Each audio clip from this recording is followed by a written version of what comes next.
Hello guys, welcome back to my 75 art day challenge. और ये मेरा डे 26।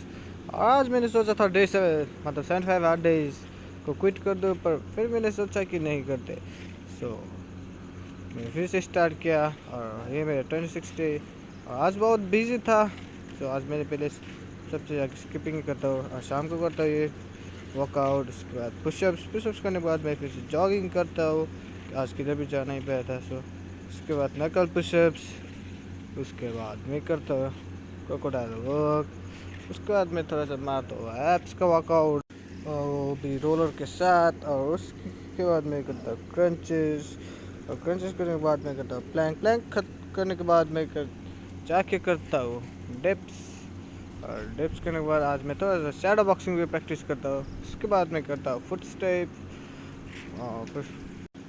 और मेरा आज का वाटर इंटेक भी पूरा होता है। और मैंने पढ़ा था आज ये।